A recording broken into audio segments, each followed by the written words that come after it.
Act 2 of Julius Caesar. Scene 1, Rome. Brutus's orchard. Enter Brutus. What, Lucius, how? I cannot by the progress of the stars give guess how near today. Lucius, I say, I would it were my fault to sleep so soundly. When, Lucius, when? Awake, I say. What, Lucius? Enter Lucius. Called you, my lord? Get me a taper in my study, Lucius. When it is lighted, come and call me here. I will, my lord. Exit. It must be by his death. And for my part, I know no personal cause to spurn at him, but for the general. He would be crowned. How that might change his nature, there's the question. It is the bright day that brings forth the adder, and that craves wary walking. Crown him! That, and then, I grant, we put a sting in him, that at his will he may do danger with.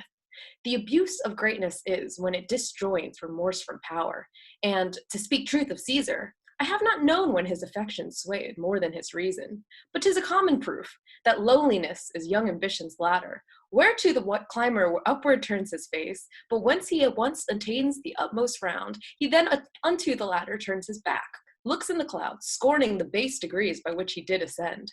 So Caesar may, then, lest he may, prevent. And since the quarrel will bear no color for the thing he is, fashion it thus, that what he is, augmented, would run to these and these extremities, and therefore think him as a serpent's egg, which hatchet would, as his kind, grow mischievous, and kill him in the shell. Re-enter Lucius. The taper burneth in your closet, sir. Searching the window for a flint, I found this paper, thus sealed up, and I am sure it did not lie there when I went to bed.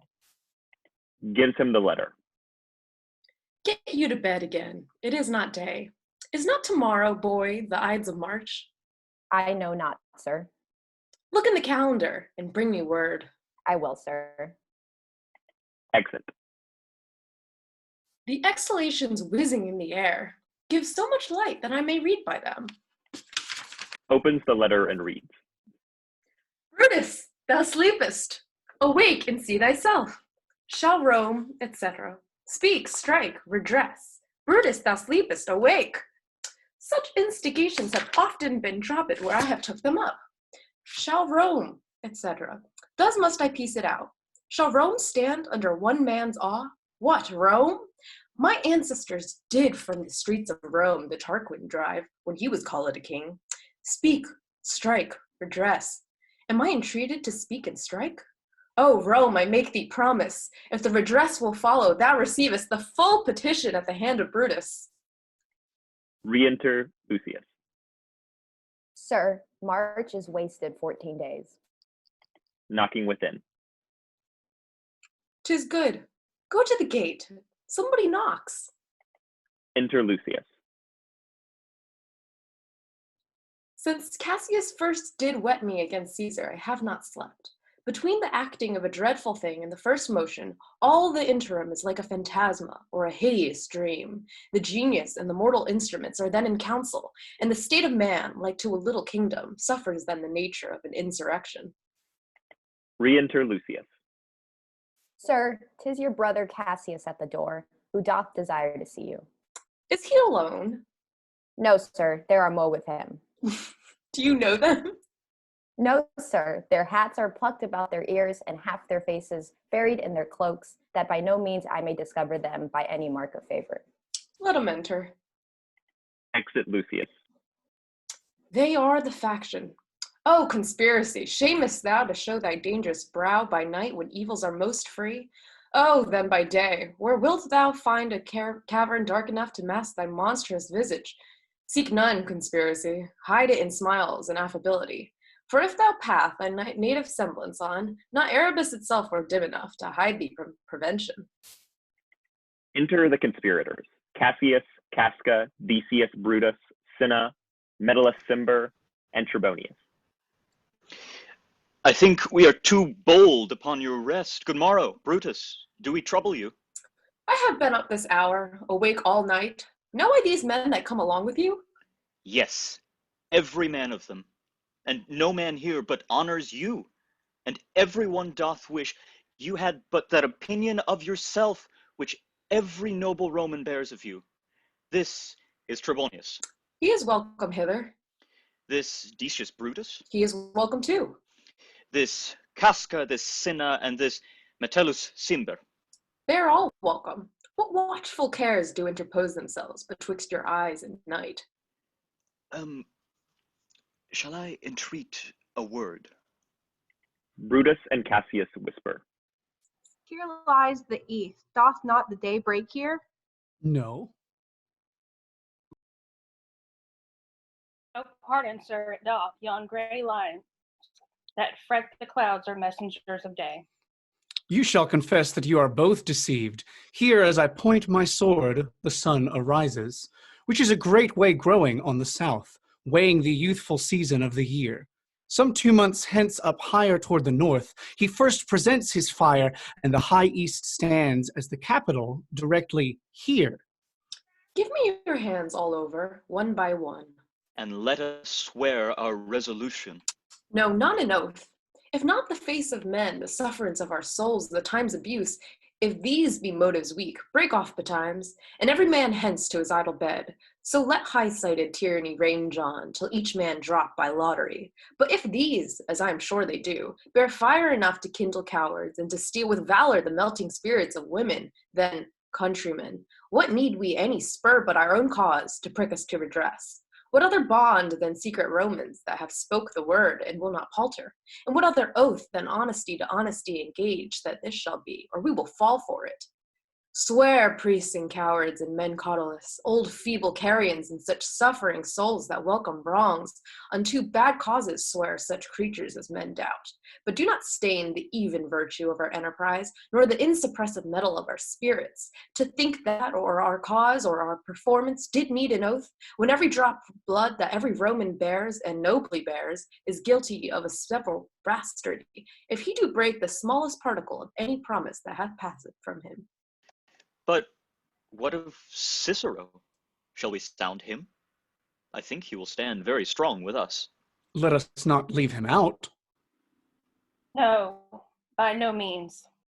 Oh, let us have him, for his silver hairs will purchase us a good opinion, and buy men's voices to commend our deeds. It shall be said, his judgment ruled our hands. Our youths and wildness shall no whit appear, but all be buried in his gravity. Oh, name him not. Let us not break with him, for he will never follow anything that other men begin. Then leave him out. Indeed, he is not fit. Shall no man else be touched but only Caesar? Decius, well urged. I think it is not meet Mark Antony, so well beloved of Caesar, should outlive Caesar. We shall find of him a shrewd contriver, and you know his means, if he improve them, may stretch so far as to annoy us all, which to prevent, let Antony and Caesar fall together. Our course will seem too bloody, cries Cassius, to cut the head off and then hack the limbs, like wrath and death and envy afterwards. For Antony is but a limb of Caesar. Let us be sacrificers, but not butchers, Caius. We will all stand up against the spirit of Caesar, and in the spirit of men there is no blood. Oh, that we then could come by Caesar's spirit, and not dismember Caesar. But alas, Caesar must bleed for it. And, gentle friends, let's kill him boldly, but not wrathfully. Let's carve him as a dish fit for the gods, not hew him as a carcass fit for hounds. And let our hearts, as subtle masters do, stir up their servants to an act of rage, and after seem to chide them. This shall make our purpose necessary, and not envious, which so appearing to the common eyes, we shall be called purgers, not murderers. And for Mark Antony, think not of him, for he can do no more than Caesar's arm when Caesar's head is off. Yet I fear him, for in the engrafted love he bears to Caesar. Alas, good Cassius, do not think of him. If he loves Caesar, all that he can do is to himself take thought and die for Caesar. And that were much he should, for he is given to sports, to wildness, and much company. There is no fear in him. Let him not die, for he will live and laugh at us hereafter. Clock strikes. Peace, count the clock.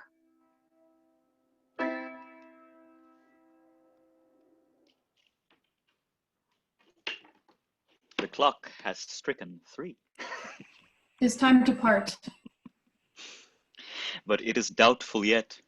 whether Caesar will come forth today or no, for he has superstitious grown of late, quite from the main opinion he held once of fantasy, of dreams and ceremonies.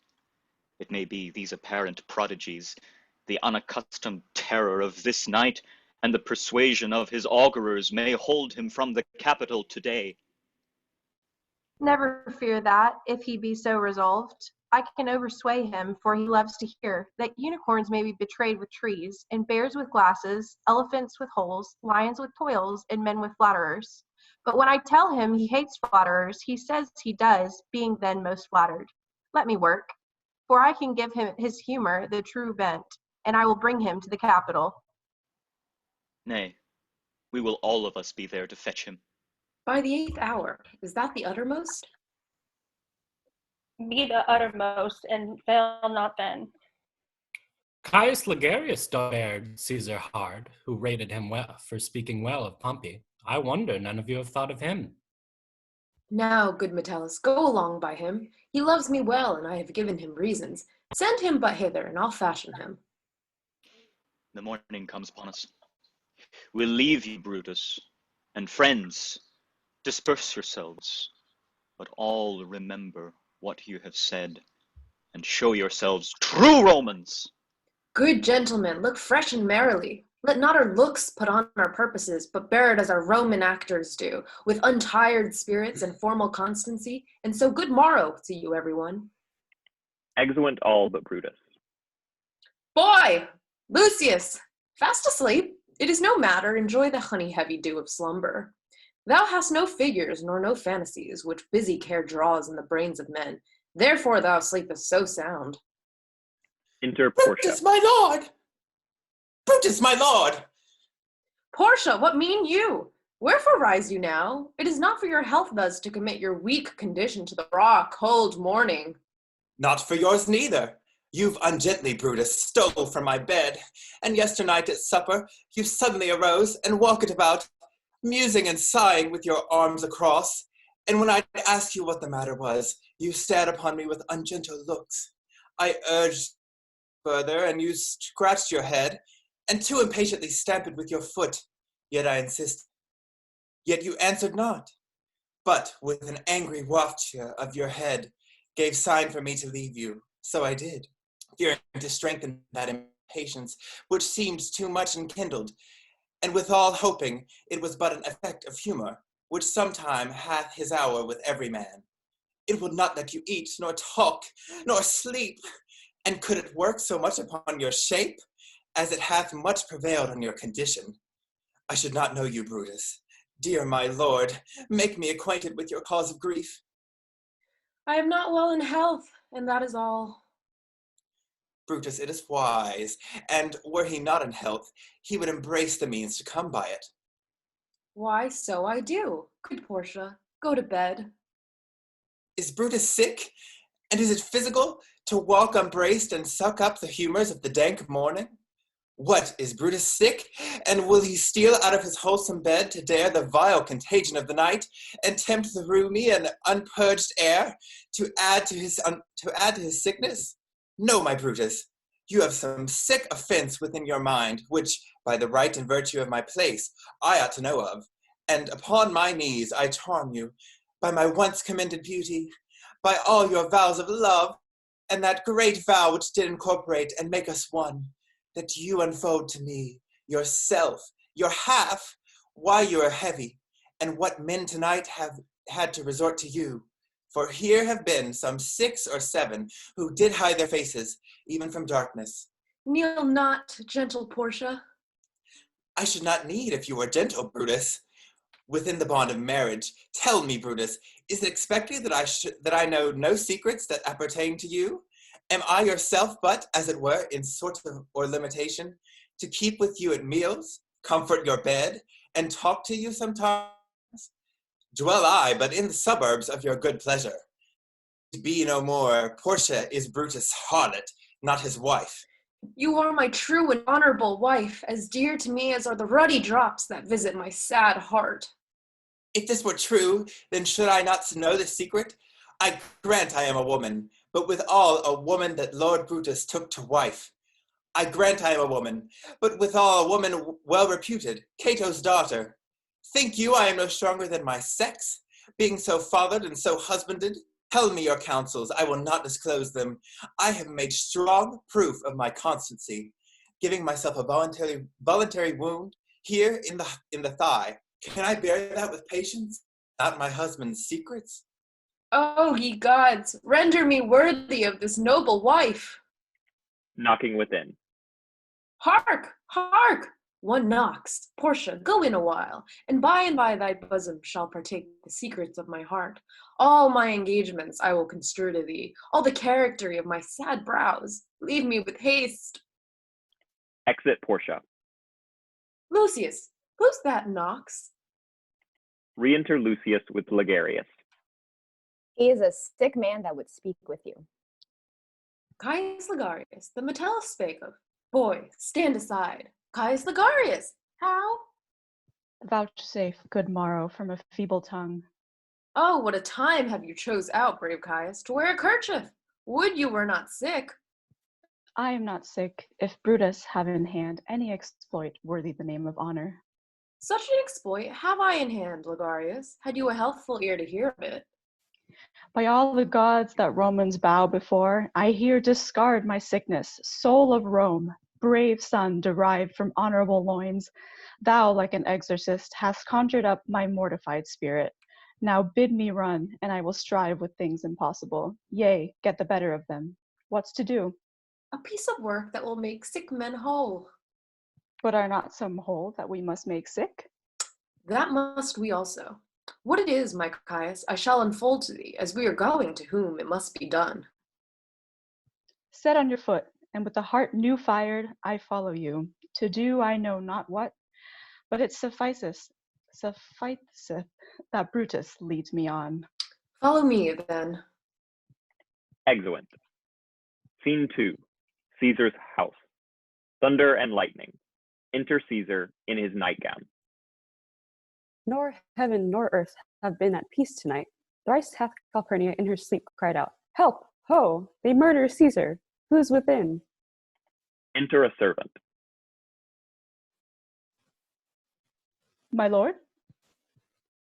Go bid the priests do present sacrifice, and bring me their opinions of success. I will, my lord. Exit. Enter Calpurnia. What mean you, Caesar? Think you to walk forth? You shall not stir out of your house today. Caesar shall forth. The things that threaten me never looked but on my back. When they shall see the face of Caesar, they are vanished. Caesar, I never stood on ceremonies, yet now they frighten me. There is one within, besides the things that we have heard and seen, recounts most horrid sights seen by the watch. A lioness hath whelped in the streets, and graves have yawned and yielded up their dead. Fierce, fiery warriors fought upon the clouds, in ranks and squadrons and right form of war, which drizzled blood upon the Capitol. The noise of battle hurtled in the air. Horses did neigh, and dying men did groan, and ghosts did shriek and squeal about the streets. O Caesar, these things are beyond all use, and I do fear them. What can be avoided whose end is purposed by the mighty gods? Yet Caesar shall go forth, for these predictions are to the world in general as to Caesar. When beggars die, there are no comets seen. The heavens themselves blaze forth the death of princes. Cowards die many times before their deaths. The valiant never taste death but once. Wonders that I yet have heard. It seems to me, seeing that death, a necessary end, will... What's...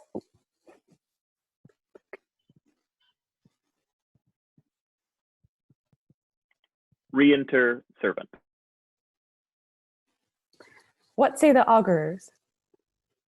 They would not have you to stir forth today, plucking the entrails of an offering forth. They could not find a heart within the beast.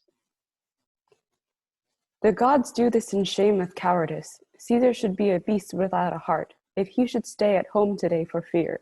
No, Caesar shall not. Danger knows full well that Caesar is more dangerous than he. We are two lions littered in one day, and I the elder and more terrible, and Caesar shall go forth. Alas, my lord, Your wisdom is consumed in confidence. Do not go forth today. Call it my fear that keeps you in the house, and not your own. We'll send Mark Antony to the Senate house, and he shall say, You are not well today. Let me, upon my knee, prevail in this. Mark Antony shall say I am not well, and, for thy humor, I will stay at home. Enter Decius Brutus. Here's Decius Brutus. He shall tell them so. Sir, all hail. Good morrow, worthy Caesar. I come to fetch you to the Senate house. And you are come in very happy time to bear my greeting to the senators and tell them that I will not come today. Cannot, is false, and that I dare not, falser. I will not come today. Tell them so, Decius. Say he is sick. Shall Caesar send a lie? Have I in conquest stretched mine arm so far to be afraid to tell graybeards the truth? Decius, go tell them Caesar will not come. Most mighty Caesar, let me know some cause, lest I be laughed at when I tell them so. The cause is in my will. I will not come. That is enough to satisfy the Senate. But for your private satisfaction, because I love you, I will let you know. Calpurnia here, my wife, stays me at home. She dreamt tonight she saw my statua, which, like a fountain with 100 spouts, did run pure blood. And many lusty Romans came smiling, and did bathe their hands in it. And these does she apply for warnings, important, and evils imminent, and on her knee hath begged that I will stay at home today. This dream is all misinterpreted. It was a vision fair and fortunate. Your statue spouting blood in many pipes, in which so many smiling Romans bathed, signifies that from you great Romans shall suck, reviving blood in that great men shall pass for tinctures, stains, relics, and cognizance. This by Calpurnia's dream is signified. In this way have you well expounded it. I have, when you have heard what I can say, and know it now the Senate have concluded, to give this day a crown to mighty Caesar.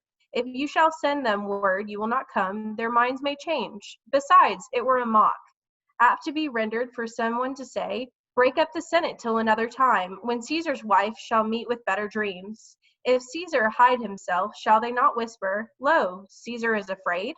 Pardon me, Caesar, for my dear, dear love to our proceeding bids me tell you this, and reason to my love is liable. How foolish do your fears seem now, Calpurnia? I am ashamed I did yield to them. Give me my robe, for I will go.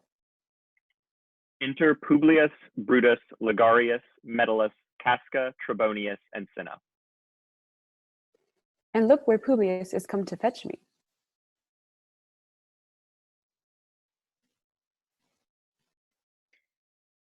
Good morrow, Caesar. Welcome, Publius. What, Brutus, are you stirred so early too? Good morrow, Casca. Caius Ligarius. Caesar was never so much your enemy as that same ag which hath made you lean. What is't o'clock? Caesar, 'tis struck an 8. I thank you for your pains and courtesy. Enter Antony. See, Antony, that reveals long nights, is not withstanding up. Good morrow, Antony.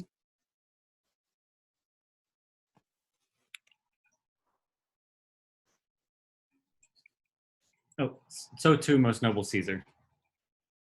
Bid them prepare within. I am to blame to be thus waited for. Now, Cinna, now, Metellus. What, Trebonius? I have an hour's talk in store for you. Remember that you call on me today. Be near me, that I may remember you. Caesar, I will, Aside.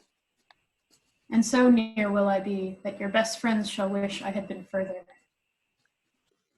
Good friends, go in and taste some wine with me, and we, like friends, will straightway go together. That every like is not the same, O Caesar, the heart of Brutus yearns to think upon. Exeunt. Scene 3. A street near the Capitol. Enter Artemidorus, reading a paper.